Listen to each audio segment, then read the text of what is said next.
Demand করেছিলাম। তার মধ্যে যেমন এখানে অনেকগুলো স্কুলও আছে, এখানে বাচ্চারা সব পড়তে যায়। সেই জন্য এখানে আমরা সিসিটিভির কথা ডিমান্ড করেছিলাম কিয়াতলা স্কুল থেকে আলামিন পর্যন্ত বেলতলায়। ওটা সিএম বলে দিয়েছে যে করে দেবে। আর আমরা ডিমান্ড করেছিলাম ফাঁড়ির জন্য, বলেছিলাম সেটা অলরেডি উনি উদ্বোধন করে দিয়েছেন। আর আমরা বলেছিলাম যে লাইব্রেরি ওনার মেয়ের স্মৃতির জন্য হেডমাস্টার বলেছিলেন লাইব্রেরির কথা, ওটাও উনি করে দিয়েছেন। দাদা আপনার সঙ্গে আজকে মুখ্যমন্ত্রী ঠিক কি কথা বললেন? এই ভাই যেটা বললো এটাই কথা হচ্ছে। আর আমাদের বাড়িতে এসে কিছু ঠিক কি বললেন আপনি? নির্দোষ যারা এটাই এখানে কথা। ছিলেন না, সেই সব পুলিশ কিছু নির্দোষ ছেলেদের তুলেছিলেন, সেটা সিএম বলল। এসপি অফিসে আমাদের ডেকেছে, ডেকে বললো ওগুলো মার্কিং করে দেখে ওদের রিলিজ করার ব্যবস্থা করে দেবেন, উনি আশ্বাস দিয়ে গেছেন। এনকাউন্টারটা নিয়ে খুশি আপনারা? 100% খুশি। 100%। ওটা হলে আগামীতে কি চাইবেন আর সিএম এর থেকে? আমরা চাই যারা দুষ্কৃতী তাদের অতিরিক্তভাবে সাজা দিক, আর যেন কোনো মায়ের না এরম কোল খালি হয় আমার বাচ্চার প্রতি যা হয়েছে, এটুকুই। সরকার বলছে এই বার্তাটা যেন আমাদের পুরো ভারতবর্ষে জুড়ে থাকে, যে এনকাউন্টারটা করেছে সিএম, ওটা আমরা সত্যি খুব আন্তরিকভাবে খুশি ওনার উপরে। আর পশ্চিমবাংলা কেন, পুরো ভারতবর্ষে যেন কোনো মায়ের কোল এরকম ভাবে না খালি হয়। মুখ্যমন্ত্রী বিশেষভাবে কিছু বলে গেলেন কি আপনাকে?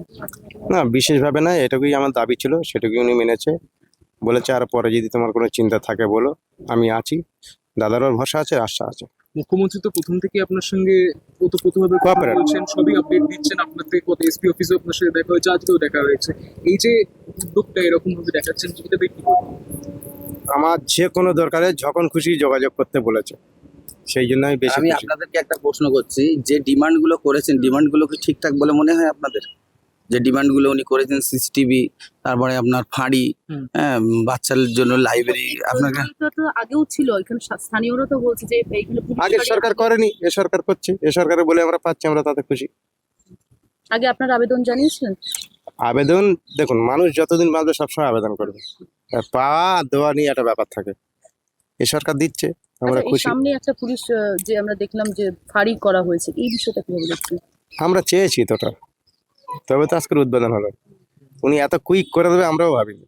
মঙ্গলবার আগে যে ফাঁড়ি ছিল, আগে যে সঙ্গে ক্যাম্প সঙ্গে। ছিল না, সেখানে গাড়ি ছিল না।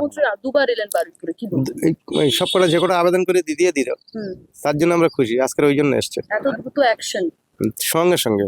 আর কিছু মনে হচ্ছে যে এই আপনাদের এলাকার জন্য লাগবে বা বলতে হবে মুখ্যমন্ত্রীকে? উনি পরে জানাতে বলেছে, যা লাগবে বলবে, পরে জানাবে, আইজিকে দিয়ে দেবো। আপনি কি পরিচয় দেন আপনি? ভাই আমার ভাই। আচ্ছা।